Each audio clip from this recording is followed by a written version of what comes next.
Bismillahirrahmanirrahim. Assalamualaikum everyone. Welcome back to my channel Rojina Habib Vlogs. আশা করি আল্লাহর রহমতে সবাই ভালো আছেন। আলহামদুলিল্লাহ আমরা ভালো আছি। নতুন একটি ফ্যামিলি ব্লগ দেখার জন্য সবাইকে স্বাগত জানাই। ইনশাআল্লাহ ভালো লাগবে। তো আজকে দুদিন পর ব্লগটা আপনাদের কাছে শেয়ার করছি। অনেক ব্যস্ত ছিলাম, গতকালকে আবার আমার মেয়ের এবং আমার হাজব্যান্ডের জন্মদিনের জন্য একটু ব্যস্ত ছিলাম। ইনশাল্লাহ ব্লগটা আপনাদের সাথে শেয়ার করব। তো এটা আবার এই ভিডিওগুলো আর কি ছিল, তো এগুলো আপনাদের সাথে শেয়ার করছি। এটা এই যে আমার হাজব্যান্ডের ঢাকাতে নিয়ে গিয়েছিলাম ইবনে সিনা হাসপাতালে, ওই ভিডিওগুলোই তো আপনাদের সাথে শেয়ার করব। তো শিডিউল অনুযায়ী শেয়ার করছি, যেহেতু ভিডিও করা ছিল। তো ছোট একটা ভিডিও আপনাদের সাথে শেয়ার করছি। মূলত আমার সেই বিভীষিকাময় দিনের কথা মনে পড়লে এখনও গা শিউরে ওঠে। আর প্রতীক্ষার প্রহর যে কত কষ্টের, আর প্রতীক্ষা যদি হয় এরকম যে এই যে অসুস্থতার সাথে জড়িত হয়, তাহলে আসলে কিন্তু এটা অনেক কষ্টকর এবং অনেক কষ্টও দেয়। আর এই পরিস্থিতিতে আমি মনে করি যে কোনো নারী তার জীবনে একটা হতাশায় ভোগে। আর আমি খুব স্ট্রং মাইন্ডের মানুষ আর কি। আল্লাহ উপরে নিচে আমি খুব মনোবল সম্পন্ন, তারপরেও কিন্তু মনে মনে খুব ভয় পেয়ে গিয়েছিলাম। তো মনে হচ্ছিল এক মুহূর্তে যেন আমার মাথার উপরে কোনো ছাতা নেই কিংবা ছাদ নেই, কারণ প্রত্যেকটা হাজব্যান্ডই এক একটা নারীর মাথার উপর বট গাছ। আর মনে করি যে বিল্ডিংয়ের যে ছাদ থাকলে ছাদ, টিনের ঘরের টিন ছাদটা আর কি, তো সেই ছাদটা যদি মাথার উপর থেকে, সেই ছাতাটা যদি মাথার উপর থেকে সরে যায়, দেখবেন যে দুনিয়াটা এলোমেলো হয়ে যায়। তো আমারও সেক্ষেত্রে আর কি এরকম হয়েছে। খুব টেনস ছিলাম।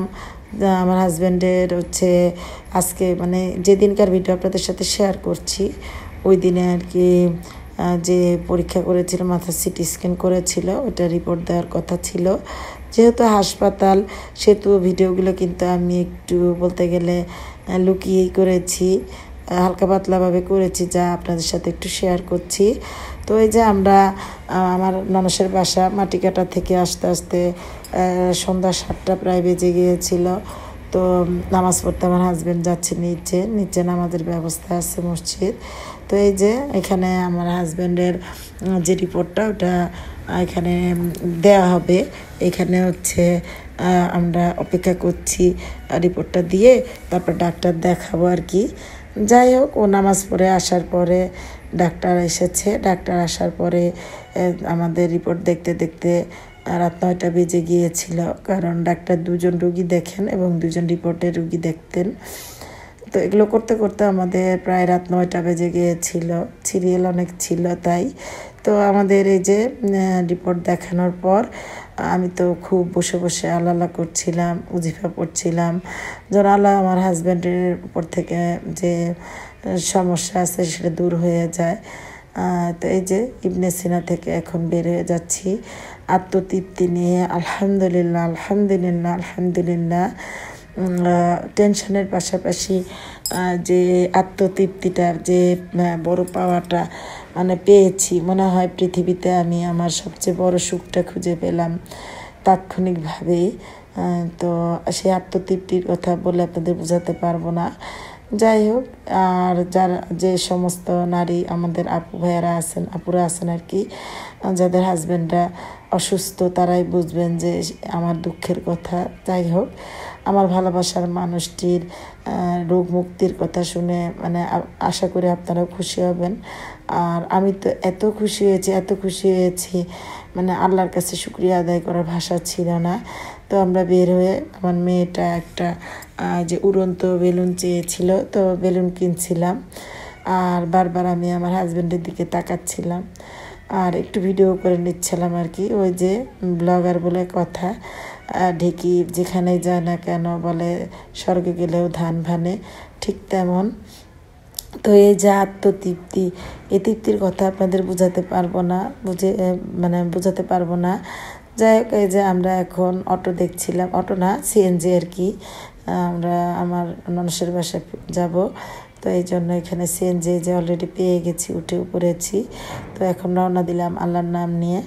যাই হোক, সবাই আমার পরিবারের জন্য, আমার হাজব্যান্ডের জন্য, আমাদের জন্য দোয়া করবেন। আর মূলত আমার হাজব্যান্ডের অবস্থা কিন্তু খুবই খারাপ ছিল। আমি মনে করি কি সবার দোয়া ছিল, আল্লাহর রহমত, সবার দোয়াতেই ও অনেক সুস্থ হয়ে গেছে আল্লাহর রহমতে। আর ওর রিপোর্টে কোনো আজে মানে কোনো খারাপ কিছু আসেনি, আলহামদুলিল্লাহ। আবারও বলছি আল্লাহর কাছে। তো এই যে এই আত্মতৃপ্তি নিয়ে এই ফেরা, তো সবাই দোয়া করবেন। তো আজকের ভিডিওটা এই পর্যন্তই, ভিডিওটা আর বাড়াবো না। তো এই যে আমরা আমার ননসের বাসায় এসেছি। তো আপা আবার আমাদেরকে একটু নাস্তা দিলেন। তো কিছু হালকা পাতলা শপিংও করেছি, কিছু কেনাকাটা করেছি। দেখি নেক্সট ব্লগে আপনাদের সাথে শেয়ার করব। এমনি ব্লগটা বড় হয়ে যায়। আর আজকে এত ব্যস্ত ছিলাম, এই ভিডিওতে ভয়েসই দিচ্ছি 9:30টার দিকে, জানি না আপলোড কখন হবে। তো আমার ছোট্ট ভিডিওটা আপনারা দেখে দিবেন, আশা করি ইনশাল্লাহ আপনাদেরটা আমি দেখে দিব। তো সবাই ভালো থাকবেন, 5 ওয়াক্ত নামাজ পড়বেন, কোরআন শরীফ পড়বেন। আল্লাহ হাফেজ, আসসালামু আলাইকুম।